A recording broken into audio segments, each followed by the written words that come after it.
Oke baik, selamat pagi untuk kita semua. Kembali lagi bersama saya atas nama Paulus Jahaman.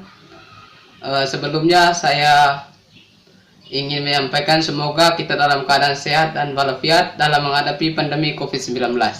Oke baik, hari ini saya akan mempresentasikan hasil kerja tugas saya, yaitu untuk memenuhi mata kuliah teknologi pupuk hayati tentang pemanfaatan mikroba pelarut fosfat dan pupuk hayati bagi pertanian.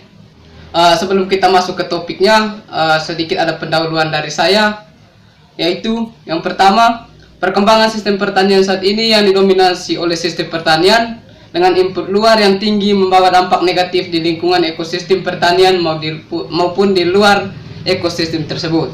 Nah, dampak bagi ekosistem pertanian itu sendiri itu yang pertama adalah meningkatnya degradasi lahan, entah itu secara fisik, kimia maupun biologi. Nah, yang kedua adalah meningkatnya residu pestisida dan gangguan serta resistensi hama penyakit dan gulma.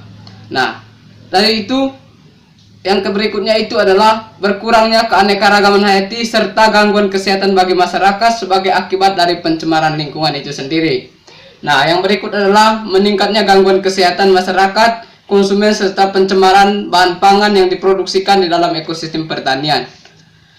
Yang berikut adalah terjadinya ketidakadilan ekonomi karena praktek monopoli dalam penyebaran sarana produksi pertanian. Yang berikut ketimpangan sosial antar pertanian dan komunitas di luar petani. Yang berikut itu saya akan membahas lagi tentang fosfor. Pada tahun 1990, Ford mengatakan bahwa fosfor itu merupakan unsur hara makro esensial yang dapat mempengaruhi proses pertumbuhan dan perkembangan bagi tanaman seperti halnya unsur karbon dan nitrogen. Nah, pada tahun 2008 juga Sandep dan teman-teman mengatakan bahwa untuk melepas ikatan tersebut dapat menggunakan bantuan mikrobia, khususnya mikroba pelarut fosfat. Nah, yang berikut kita membahas tentang mikroba pelarut fosfat itu sendiri. Mikroba pelarut fosfat merupakan mikroba dekomposer yang mengkonsumsi senyawa karbon sederhana seperti es kulit akar dan sisa tanaman. Nah, pada tahun 2016, Alafia dan teman-teman mengatakan bahwa bakteri pelarut fosfat itu adalah bakteri yang dapat melarutkan fosfat sukar larut menjadi larut, baik yang berasal dari tanah maupun dari pupuk sehingga dapat diserap oleh tanaman. Nah, di sini kemampuan mikroba itu dalam melarutkan fosfat tidak sama. Maka yang diperlukan mikroba pelarut fosfat yaitu yang mampu mempunyai aktivitas tinggi, efektif, dan dapat beradaptasi dengan lingkungan itu sendiri. Nah, yang berikut kita akan membahas tentang jenis-jenis mikroba pelarut fosfat yang pernah ditemukan. Nah, pada tahun 2013 ditemukan bakteri B1, Aspergillus niger, Aspergillus tamari, dan Fusarium.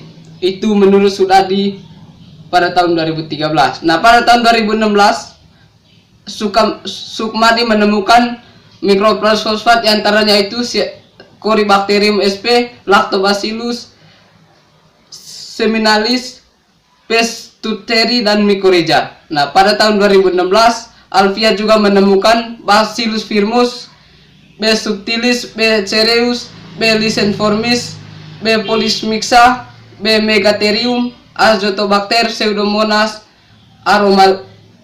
Aromobacter, Flovobacterium, Micrococcus, dan Mycobacterium.